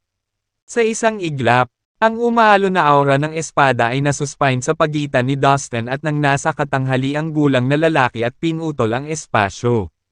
Natarante si Dustin sa kapangyarihan ng medyo may edad na. Ang nagpulala pa ay pakiramdam niya ay wala siyang magawa at mahina ngayong ang kanyang mga aura ng espada ay nasa ilalim ng utos ng isang estranghero. Ito ang aking mga aura ng espada. Bakit sila tumutugon sa kanya? Damn it, nagmura siya. Buti na lang at naramdaman ni Dustin na hindi sinasadya ng middle-aged na saktan siya. Dahil dito, hindi siya tumutol. Bueno, kahit na ang mga aura ng espada na ito ay mahina pa rin. Ang mga ito ay may magandang kalidad. Puri ng medyo may edad na lalaki. Pagkatapos, kasabay ng pagwagayway ng kanyang kamay, bumalik ang mga aura ng espada sa katawan ni Dustin. Tulad ng mga ibon na bumalik sa kanilang pugad. Matapos ang ilang saglit na pagmumuni-muni, kumaway muli ang nasa edad na lalaki kay Dustin. Whoosh! Sa pagkakataong ito, isang nakasisilaw na espada ang sumugod sa katawan ni Dustin at lumipad patungo sa nasa katanghaliang gulang na lalaki. Ito ay lumilipad na espada ni Dustin. Ang flying swordsmanship ay nagbigay kay Dustin ng isang mapagpasyang kalamangan sa kanyang mga kapantay. At madalas niya itong ginagamit kapag nakikipaglaban sa kanyang mga kaaway. Gayunpaman, hindi niya ito gaanong nagamit pagkatapos niyang mapag-aralan ang mind sword skill. Dahil mas kapaki-pakinabang at makapangyarihan ang huli kaysa sa flying swordsmanship. Ito ang flying swordsmanship. Hindi ko ine-expect na meron pa pala ang ganitong klaseng espada. Binata, hindi mo lang nalinang ang flying swordsmanship. Ngunit napag-aralan mo rin ito. Iyan ay isang lubos na tagumpay. Ang talino mo talaga. Puri ng medyo may edad na habang pinagmamasdan ang lumilipad na espada ni Dustin. Natutuwa ako. Ginoo, magalang na sagot ni Dustin. Sa ngayon, naka-recover na siya sa pagkabigla. Binata, alam mo bang sa akin nagmula ang flying swordsmanship? Ang kasanayang pinagkadalubhasaan mo ay pamana ng aking sekta. Pagpapalam ng medyo may edad na kay Dustin. Ano, sir? Totoo po ba? Natulala na naman si Dustin. Noon pa man ay naniniwala na siya na ang flying swordsmanship na kanyang nilinang ay nagmula sa Earth. Ngunit ang nasa katanghaliang gulang na lalaki sa kanyang harapan ay nag-claim na pumasa sa pamamaraan ng paglilinang. Oo, matagal na ang nakalipas. Sa aking pakikipagsapalaran sa Sea of Chaos, dumaan ako sa isang komunidad ng universo na tinatawag na 3,000 malaki at maliliit na universo. Nanatili ako sa isang bituin na tinatawag na Earth sa loob ng mga dekada. Noong panahong iyon, nakakuha ako ng nominal na alagad at tinuruan siya ng flying swordsmanship. Sa tingin ko, ang lumilipad na espada sa dagat ng Chaos ay nagmula sa Earth. Ibinunyag ng nasa katanghaliang gulang na lalaki. Tama ka sir, ang flying swordsmanship sa Sea of Chaos ay talagang nagmula sa Earth. Agad na sagot ni Dustin na nanlalaki ang mata. Tila may sense of genuineness sa recount ng middle-aged na lalaki kaya naniwala si Dustin sa kanya. Halos tiyak na niya ang flying swordsmanship ay namana nga sa kanya. Natulala si Dustin nang malaman niya ang impormasyong ito. Binata, gusto mo bang isulong ang iyong pagiging espada? Tanong ng medyo may edad na. Siyempre, nagmamadaling sagot ni Dustin. Maaari kitang turuan ng aking espada. Pero kailangan mong mangako sa akin. Sabi ng nasa katanghaliang gulang na lalaki. Would you explain? Sir, I'd prefer to know what your condition is before pledging. Nakasimangot na sagot ni Dustin. Pagkatapos ng malalim na buntong hininga, nagpatuloy ang nasa katanghaliang gulang na lalaki. Bata, pakiusap makinig ka sa akin. Nagmula ako sa isang pinakamataas na cosmos na tinatawag na Sword Cosmos. Ang Master Sword ay ang pinakamataas na pinuno ng Sword Cosmos. At isa ako sa mga alagad niya. May 4 pang alagad ang aking Panginoon. Dahan-daw ang paliwanag ng nasa katanghaliang gulang upang maiwasang malito si Dustin. Ang Sword Cosmos, isang kataas-taasang cosmos, isang hingal ang kumawala sa labi ni Dustin. At nanlaki ang mga mata niya nang marinig iyon. Ang kataas-taasang universo ay napaka-misteryoso. Mayroong isang alamat sa mga nilalang ng dagat ng Chaos. Walang ideya si Dustin na nasa katanghaliang gulang na lalaki sa kanyang harapan ay mula sa isang Supreme Universe. Ang aking Panginoon ay namumuno sa Sword Cosmos sa loob ng hindi mabilang na mga taon. At namuhay kami ng isang maunlad at walang pakialam sa buhay. Gayunpaman, pagkaraan ng ilang oras, isang hindi inaasahang pangyayari ang nangyari. Isang araw, out of nowhere, lumitaw ang isang misteryosong kuweba sa Sword Cosmos. Ang pasukan sa kuwebang ito ay puno ng lahat ng uri ng abnormal na mga pangitain. Kahit na ang aking amo ay hindi nakakakita sa loob ng kuweba. Maya-maya, dahil sa curiosity at sa sobrang kagustuhang mag-explore sa loob, pumasok siya sa kuweba, ngunit sa kasamaang palad. Hanggang ngayon, hindi pa rin siya bumabalik. Para mahanap siya, ang 3 kong pinakamatandang kasamahan ay nakipagsapalaran sa loob ng kuweba. At tulad ng aking amo, hindi na rin sila bumalik. Kaming 2 lang ang natitira para mangasiwa at mag-asikaso sa lahat ng bagay sa Sword Cosmos. Nang maglaon, ang natitirang senior na kasamahan ko ay nakipagsapalaran din at pumasok sa kuweba. Gaya ng inaasahan, nawala siya at hindi na muling nakita. Dahil dito, ako na lang ang naiwan sa Sword Cosmos para mamuno sa mga gawain ng buong cosmos. Ang balita ng pagkawala nila ay hindi pa ibinalita sa publiko. Dahil hindi ako papayag na malaman ng iba na nawala ang aking amo. Siya lamang ang maaaring magsagawa ng kontrolado ang lahat. Magkakagulo kung may makakaalam na wala na siya. Sa katunayan, inisip ng lahat sa Sword Cosmos na ang aking Panginoon at 4 na nakatatanda ay naglilinang lamang sa pag-iisa. Pagkatapos ng ilang milyong taon, biglang kumalat ang balita sa Sword Cosmos na ang aking amo at ang kanyang 4 na alagad ay namatay. Matapos lumabas ang balita at kumalat na parang apoy, wala na sa mga sekta at angkan ang nakikinig sa aking mga utos. Sa halip, nagsimula silang lumikha ng kaguluhan at lumaban sa isa't isa para sa pamumuno at pangangibabaw ng cosmos. Nagsanib puwersa pa nga ang makapangyarihang sekta upang tipunin ang malaking bilang ng mga tao at mag-organisa ng isang uri ng paghihimagsik upang hamanin ang aking mga namumuno sa pag-otes. Buti na lang at napangunahan ko ang natitirang mga nasasakupan ng aking amo na lumaban sa kanila. Dahil dito, ang Sword Cosmos ay nahulog sa ganap na kaguluhan, na may mga digmaan at labanan na sumiklab sa lahat ng dako. Sa isang punto, ilang malalaking angkan ang nakipagsabuatan sa iba pang makapangyarihang mga angkan mula sa iba pang pinakamataas na cosmos at nilusob ang Sword Cosmos. Ang Sword Cosmos ay isa ng gulo sa oras na iyon at hindi niya kayang harapin ang pagsalakay ng iba pang pinakamataas na cosmos. Hindi ka taka-taka. Madali itong natalo. Ako ay kinubkob din ng isang malaking bilang ng mga master at ako ay malubhang nasugatan. Noon ko alam, hindi kami mananalo, kaya sa mabigat na puso. Ipinadala ko ang isa sa aking mga espiritual na avatar sa Ice Palace kasama ang Ice Sword Cosmos upang itago. Sinabi ng nasa katanghaliang gulang na lalaki kay Dustin ang kanyang background ng detalyado. Kitang-kita sa kanyang mapanglo na mga mata na ang pag-alala sa nakaraan para sa kanya ay napakasakit. I see. Salamat sa pagbabahagi ng iyong kwento. Bulong ni Dustin habang nalaman niya ang lahat ng kailangan niyang malaman. Hindi niya inaasahan na ang isang dating maunlad na kataas-taasang cosmos ay uusad sa ganoong kaguluhan. Sir, let me know. Gusto mo bang ipaghiganti kita? Tanong niya. Hindi, binata. Sa totoo lang. Bagamat tila napakatalino mo. Alam kong halos imposibleng ipaghiganti mo ako. Nang umalis itong avatar ko sa Sword Cosmos. Nagmamadali ako. Huli na. Wala akong panahon para alisin ang espiritual na mga tapyas ng aking Panginoon at ng 4 pang nakatatanda. Napakahalaga nila sa akin. Bago umalis ang aking Panginoon at 4 na nakatatanda sa kuweba. Lahat sila ay nag-iwan ng markang espiritual na kaluluwa sa mga tapyas. Kaya, kung posible para sa iyo na pumunta sa Sword Cosmos sa hinaharap at tulungan akong ibalik ang mga tablet. Lubos kong pinahahalagahan ito, sabi ng medyo may edad na.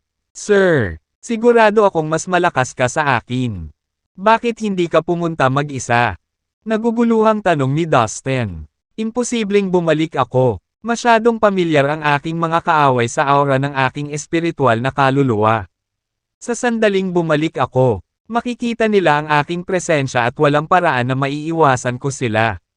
Higit pa rito, nang ang espiritual na avatar na ito ay tumakas mula sa Sword Cosmos. Halos ganap itong nawasak. Magagamit ko lang ang sword aura na iniwan ng mga patay na cultivator ng sword sa shrine na ito para unti-unting pagalingin ang sarili ko. Sa sandaling umalis ako sa lugar na ito, hindi magtatagal ay mawawala ang espiritual na avatar na ito. Sagot ng medyo may edad na. Bata, handa ka bang gawin sa akin ang pabor na ito? Ngunit kailangan kong ipaalala sa iyo na sa Sword Cosmos, may panganib sa bawat sulok. Sa lakas mo ngayon, kapag pumasok ka, malamang namamatay ka anumang oras. Tumingin siya kay Dustin ng may pag-asa. Sir, don't worry about me. I have decided to help you. Saglit na nag-isip si Dustin at tumango siya bilang pagsang-ayon. Ang Sword Cosmos ay isang pinakamataas na cosmos. Noon pa man ay curious na siya rito. Kung ang pagkakataon ay magpapakita mismo, siya ay kukuha ng pagkakataon upang tuklasin ito ng kaunti. Bukod dito, bilang kapalit, maaari niyang makuha ang panghabang buhay na cultivation base ng makapangyarihang estremador na ito sa harap niya. Ito ay masyadong magandang upang palampasin. Hindi ka man lang kumibo sa posibleng panganib at maging sa kamatayan. Ito ang pinakapangunahing kalidad ng isang cultivator ng espada. 2/3. Well, hindi mo ako binaygo. Medyo masaya ako sa desisyon mo. Mula rito, ibibigay ko sa iyo ang aking buong base ng pagtatanim ng espada.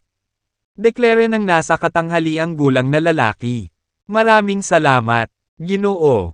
Tuwang-tuwa si Dustin. Sa ganoong mga pangyayari, nagpadala siya ng mensahe kina Isis at Winnie, na sinabihan silang bumalik muna. Pagkatapos, siya ay nanatili sa dambana ng espada at nagsimulang linangin ang kanyang pagiging espada. Sa kanyang panahon sa templo, dahan-dahang lumipas ang mga araw. Gayunpaman, sa napakaraming dapat matutunan, kalahating taon na ang lumipas nang hindi niya napapansin. Samantala, sa parehong panahon na iyon, ang kalyadong hukbo ay nananatili sa Ice Palace at nanatili sa loob. Ito ay ayon sa mahigpit na utos ni Dustin. Pagkatapos isang araw, 6 na hukbo ang tahimik na nagtipon sa palibot ng Ice Palace. Nakahilera sa hanay ng mga sundalo. Lahat ay nakasuot ng tansong baluti. Ay nakatayo sa tabi ng pintuan ng palasyo, na may hawak na mga sandata sa kanilang mga kamay. Ang mapurol at nagyayelong kinang na sumasalamin mula sa matutulis na mga talam ay nagmukhang malamig at nakakatakot. Sa malawak na magulong kawalan, ang 6 na hukbo, na binubuo ng hindi mabilang na mga nilalang, ay nagsimulang palibutan ang buong perimeter ng Ice Palace sa katahimikan. Napakarami sa kanila, lahat ay siksikan sa maayos na hanay. Napakalaki at nakamamatay, na ginagawang nanginginig sa takot ang sinumang makakita nito. Hindi nagtagal, napalibutan na nila ng tuluyan ang Ice Palace. Dustin, ikaw brat, lumabas ka kasama ang iyong kalyadong hukbo at salubungin ang iyong kamatayan. Isang malakas na dagandong ang umalangaw-ngaw. Ang mga soundwave ay mabigat at siksik na parang solidong kulog. Nayumanig sa buong Ice Palace. Bigla na lang, ang lahat sa 6 na hukbo ay sabay-sabay na umungal. Lumabas kang duwag at mamatay. Dahil dito, yumanig ang Ice Palace mula sa tila isang marahas na lindol na dumagundong at yumanig. Damn it, galing sila sa 6 na super forces. Sa Ice Palace, napagtanto ng mga nakatataas na pinuno ng kalyadong hukbo ang nangyayari habang sila ay sumisigaw sa takot. Nasaan ang mga taong pinadala natin para tumayong gwardya? Bakit hindi pa sila bumalik para magsumbong? Ang isa sa kanila ay sumigaw sa takot. Mukhang pinatay na lahat ang mga bantay natin. Ang isa pang pinuno ay nagpakawala ng kanyang espiritual na pakiramdam at hindi nagtagal ay nalaman niya kung ano ang nangyayari sa mga frontline. Don't panic, everyone. Malapit nang lumabas si Leader Dustin. Magtiwala ka na kakayanin niya ito. Malakas na sabi ng isa. Pilit na pinapakalma at pinapakalma ang lahat. Oo, tama ka. Walang dapat ikatakot. Ngayong kasama natin si Leader Dustin. Huminahon ng iba pang senior leaders. Naaalalang nasa panig nila ang isang makapangyarihang nilalang tulad ni Dustin. Okay, lahat ay hindi nawala. Agad na ayusin ang ating mga tao upang lumaban. Kumilos din ang mga matataas na pinuno ng kalyadong hukbo. Kailangan nilang protektahan ng mabuti ang kanilang sarili. Bago pa man lumitaw si Dustin. Di nagtagal. 10,000 ng mga banal na alipin ng Diyos ni Dustin. 10,000 banal na mga Diyos. At ang buong kalyadong hukbo ay nagsimulang kumilos. Na bumubuo ng isang defensive array. Dustin, tanga, sa tingin mo ba pipigilan tayo niyan? Kung hindi ka lalabas agad, wala ka nang magagawa sa amin. Masisira tayo sa kuta mo. Dumadagandong na mga pagbabanta. Puno ng mga expletives ay nagmula sa labas ng Ice Palace. Si Dustin ay dapat na naglilinang sa pag-iisa sa ibang lugar. Mukhang kailangan natin silang tulungan. Tinalakay ng 12 hayop ang sitwasyon sa isa't isa sa pamamagitan ng kanilang espiritual na kahulugan. Then, all of a sudden, sabay umalangaw-ngaw ang boses ni Dustin sa soul cyst nila. Alam niyang baka nag-aalala sila dahil wala siya. Mga sir, wala po kayong kailangang gawin. Controllable pa po ang sitwasyon. Hayaan ang aking mga alipin at ang alyansa na harapin ito. Fine. Kung sasabihin mo, mabilis na nagkasundo ang 12 hayop sa pagkakaalam na alam din ni Dustin ang mga nangyayari. Dustin, lumabas ka. Huwag kang duwag. Isang nakakabinging dagandong ang nagmula sa labas ng Ice Palace. Naglalaman din ito ng napakaraming mamamatay na kalooban na yumanig sa magulong kawalan sa daan-daang milyong milya. How dare these arrogant bastards?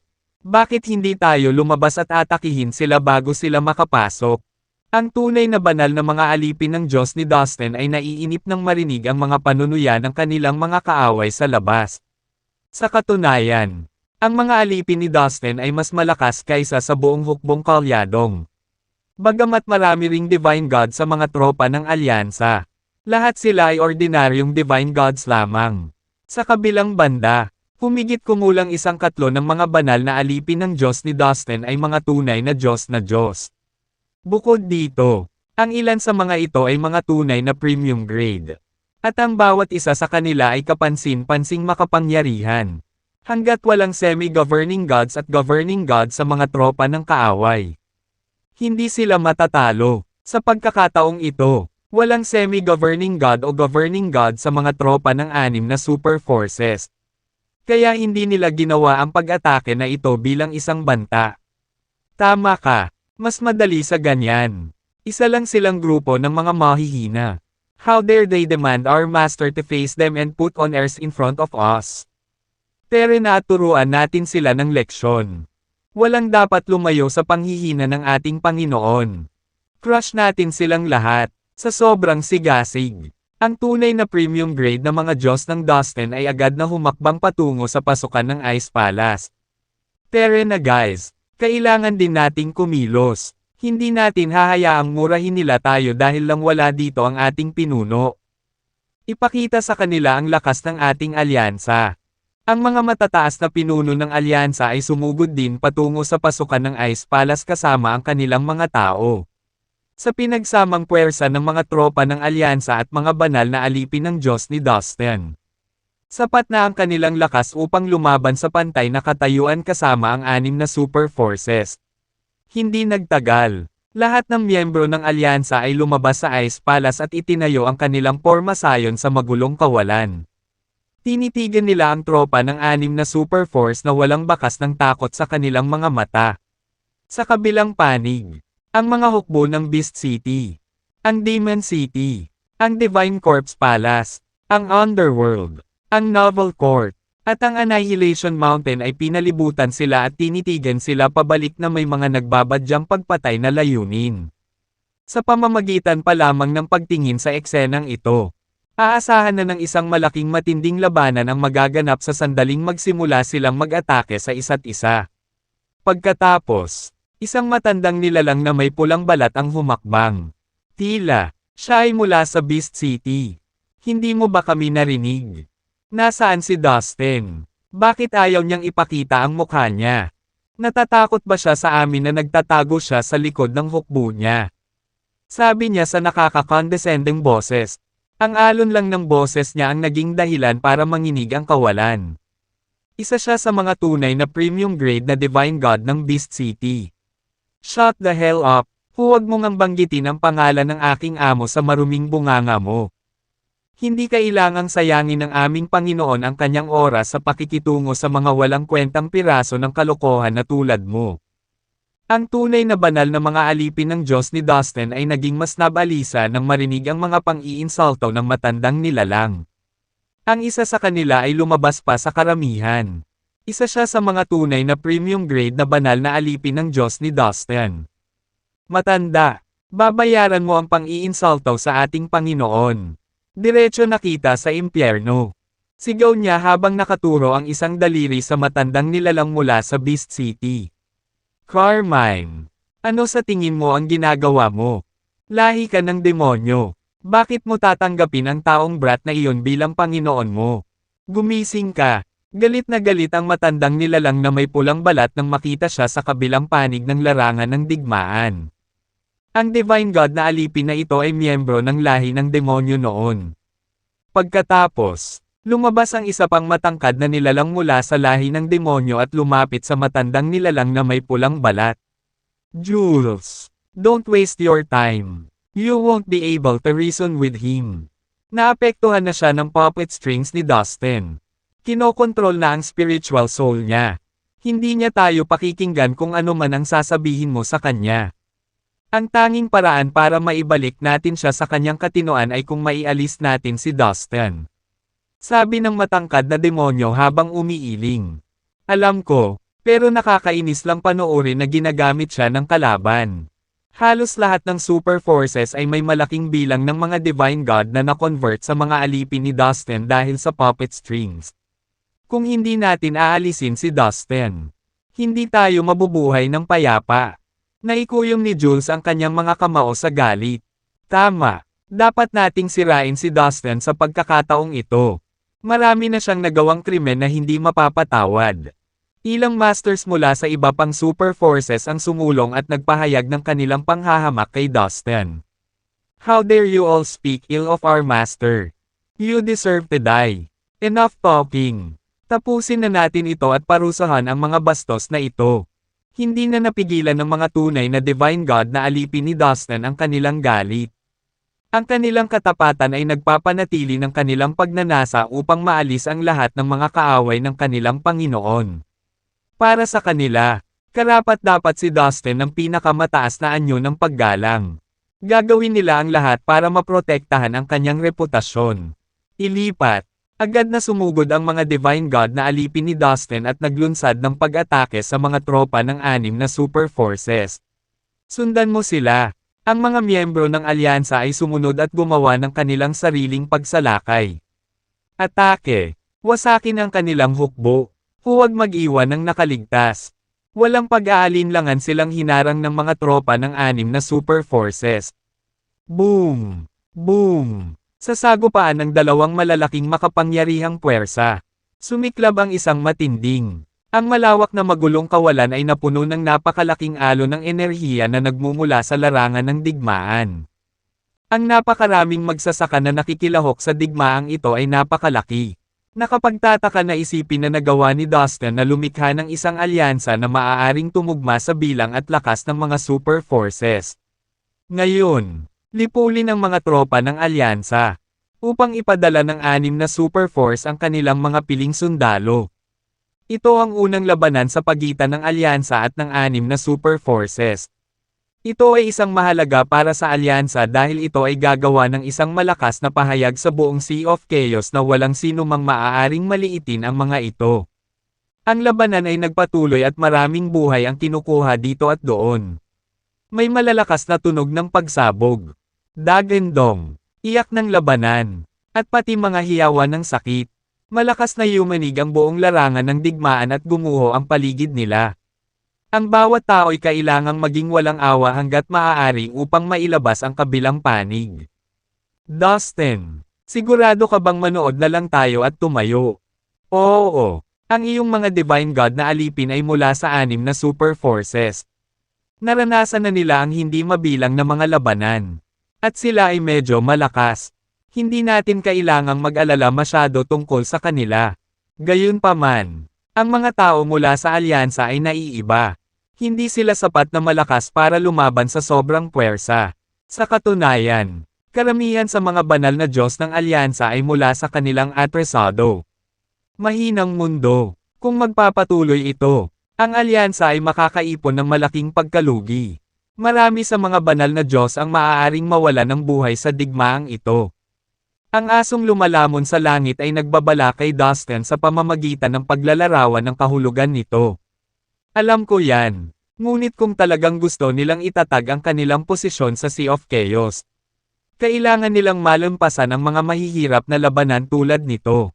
Mabilis lamang silang lalago kung makakaharap nila ang isang taong mas malakas kaysa sa kanila. Gayunpaman, may kasama rin itong mga sakripisyo. Ang mga buhay ay hindi maiiwasang mawala. Kailangan nilang magsikap na sila ang maiwang nakatayo. Sagot ni Dustin. Mahirap din para sa kanya ang desisyong ito.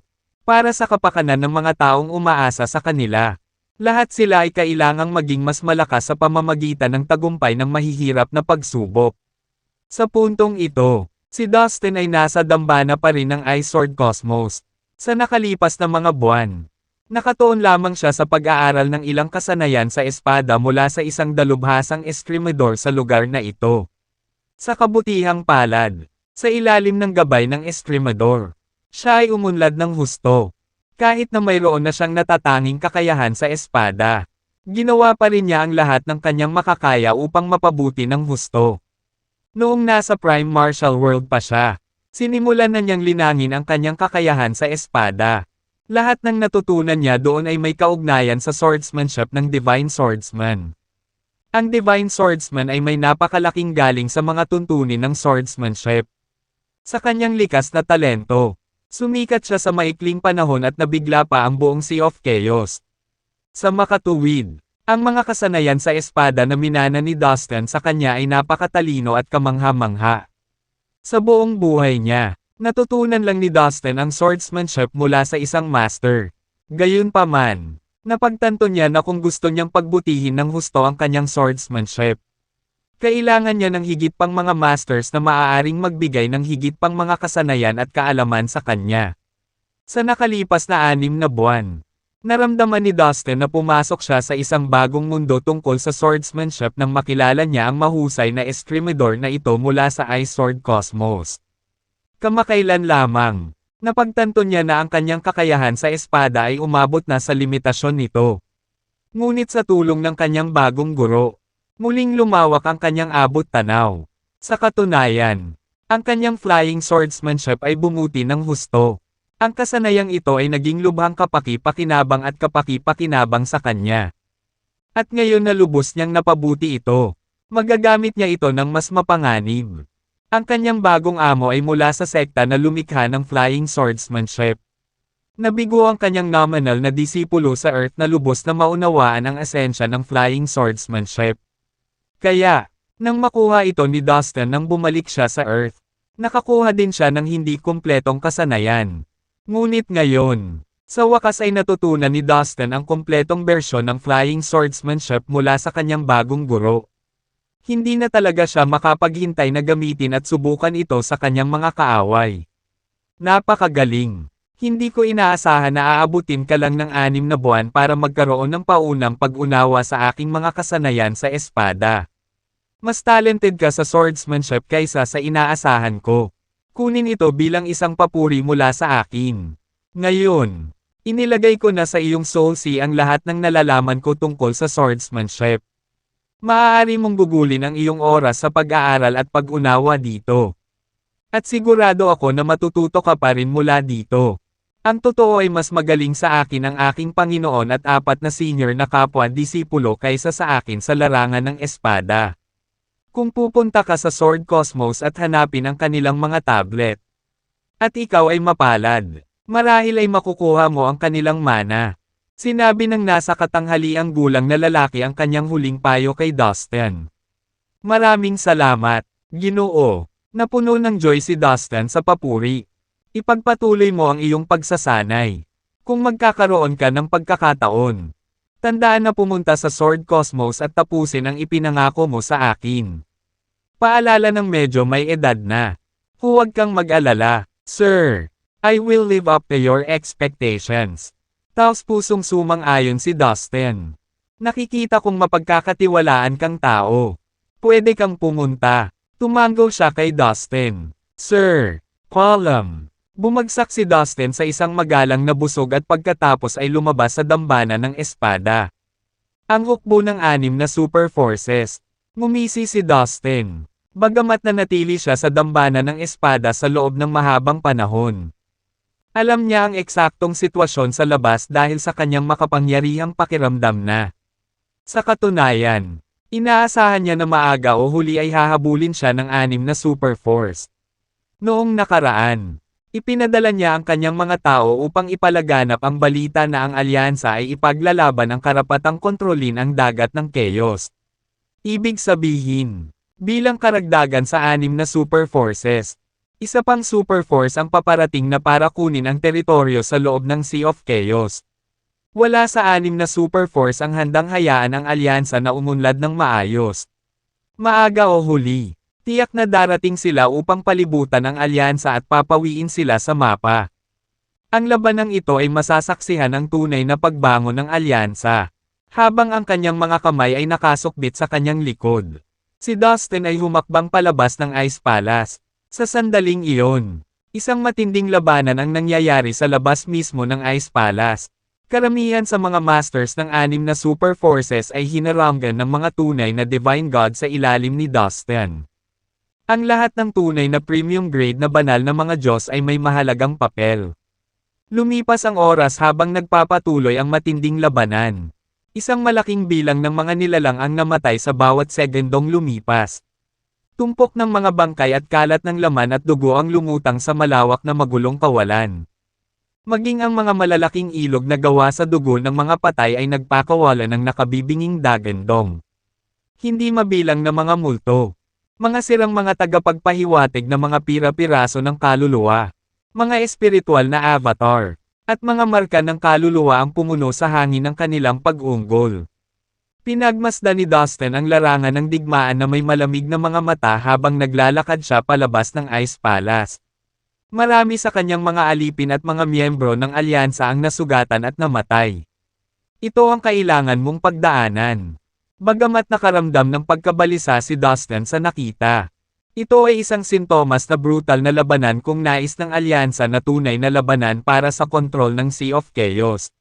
Kung hindi, hindi sila lalago at lalakas. Ang lahat ng ito ay dahil malinaw na alam ni Dustin na siya ang pundasyon ng hukbo. At ito ay nagtataguyod ng mga tunay na banal na Diyos sa ilalim niya. Kung wala siya, hindi kakayanin ng alyansa ang isang suntok mula sa 6 na super forces.